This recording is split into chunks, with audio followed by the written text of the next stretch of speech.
O Ministério do Desenvolvimento, Indústria, Comércio e Serviços do Brasil, chefiado por Geraldo Alckmin, que também é o vice-presidente, celebrou a confirmação do aval ao Acordo de Livre Comércio entre Mercosul e União Europeia. A aprovação abre caminho para a assinatura do acordo, que é negociado há 26 anos pelos blocos, desde 1999. A ideia do Mercosul é marcar para a próxima semana a reunião entre a presidente da Comissão Europeia, Ursula von der Leyen, e os líderes sul-americanos para assinar o tratado, que é negociado, então, a este tempão todo. Para o Brasil, a maior economia do Mercosul, o Estado amplia o acesso a um mercado de mais de 450 milhões de consumidores e gera impactos que vão além do agronegócio, alcançando também diversos segmentos da indústria brasileira. Berta, um acordo que se arrastou numa negociação aí por muitos anos, desde o milênio passado, dá pra gente dizer isso, que são fatos, e aí a pessoa que está em casa muitas vezes pensa, como é que isso vai impactar diretamente a nossa vida? É algo bem importante, porque está envolvendo aí Mercosul e União Europeia. Boa noite. Boa noite, colegas da bancada. Boa noite, amigos da Itatiaia. É um acordo, como você bem coloca, que já vinha sendo costurado há 26 anos, portanto, é um importante passo que os dois blocos econômicos estão dando. E qual é o contexto em que isso acontece? Isso ocorre num contexto em que a gente está tendo um ataque ao multilateralismo por parte dos Estados Unidos. Então, isso acontece num momento em que os Estados Unidos, após anunciar um tarifaço, após a intervenção na Venezuela, após ameaçar a Groenlândia. Então, todos esses eventos que constituem uma ameaça à lógica e à organização da geopolítica global do pós-Segunda Guerra Mundial estão em xeque com as ameaças dos Estados Unidos, e isso estimulou e incentivou a consolidação deste acordo. Agora, o acordo, Alain, os dois blocos representam 722 milhões de consumidores, e só lembrando que em 2024 o comércio, as exportações entre os dois blocos alcançou 111 bilhões de euros, A Europa vende principalmente máquinas, produtos químicos e equipamentos de transporte. E o Mercosul, produtos agrícolas, minerais, celulose e papel.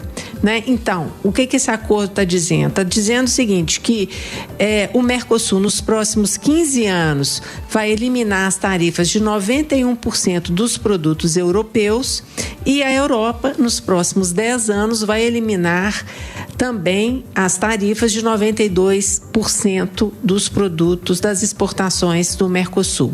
Então, esse foi um processo que a gente acompanhou uma forte oposição da França, muito motivada pelos agricultores.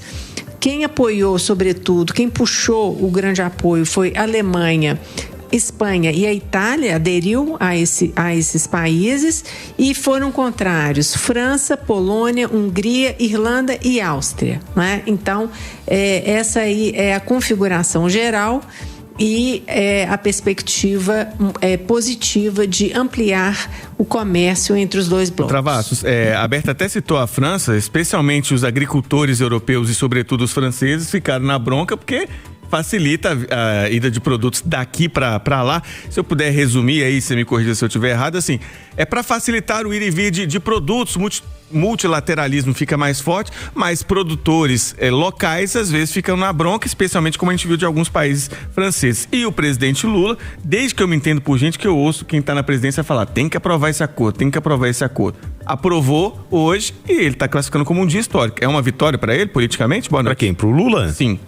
Pro Lula? Uai. Não, pros caras que começaram isso em 1999 no Rio de Janeiro, durante uma cúpula. Mas não ficou 26 anos negociando? Ah, então, aí a gente tem que reclamar. Primeiro, boa noite, Alain, boa noite, Berta, os ouvintes da Itatiaia. Tem que falar com o Macron, que tava lá, usou a tal da pauta ambiental, falando, não pode, e no fundo tava cuidando dos seus agricultores. E ok, faz parte do jogo. Mas eu não sei se vocês lembram, a Berta toca nos Estados Unidos como o grande responsável por tudo isso. Mas se a gente puxar um pouquinho na memória, essa semana mesmo, durante o Conversa de Redação da noite, a gente falou sobre como a Europa estava isolada nesse jogo. né? Porque você tem essa ameaça da Rússia, né? Que é uma ameaça real, já invadiu a Ucrânia.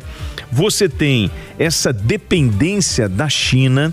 Então, todo esse olhar para o mapa geopolítico, como a turma gosta de falar, faz com que a União Europeia tome uma decisão. Ela precisa de um novo parceiro comercial. Nós estamos criando uma nova ordem mundial.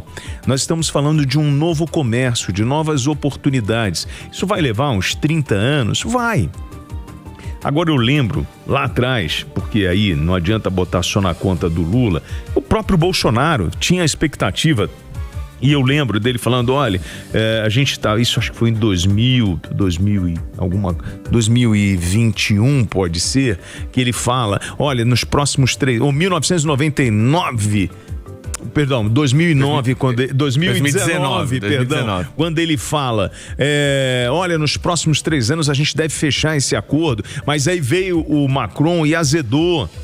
Então assim, gente, nós temos uma nova movimentação, isso é importante para a gente entender, por exemplo, um automóvel numa taxa de importação em torno de 35%, se não me falha a memória. O importante é que lá na frente a gente consiga reduzir isso, para que isso vai gerar emprego. É bom essa nova ordem. Eu acho que a gente tem que como se diz, como a turma costuma dizer, a gente tem que se azeitar a essa nova proposta. Agora, esse trabalho todo, ele vem desde 1999 numa luta grande de vários presidentes da República. É claro que agora a gente pode surfar, não melhor, quem está no poder vai surfar dizendo que foi o grande mentor ou o grande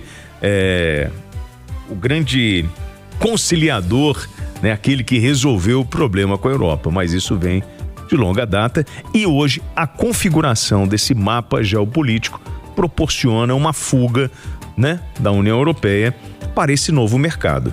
Só para completar isso que o Travasso está falando, tem uma matéria da Agência Brasil de 2019, 29 de junho de 2019, com o Bolsonaro comemorando um acordo fechado entre Mercosul e a União Europeia. Tá? A Angela Merkel, já estava lá, o Macron já era o presidente da França, outros líderes da época, não é este acordo de agora, mas já era um acordo e estava se falando, enfim, de fechar o de 99. Não falavam em próximos 3 anos? Estava fechando ainda no próximo, dentro do mandato dele, é verdade.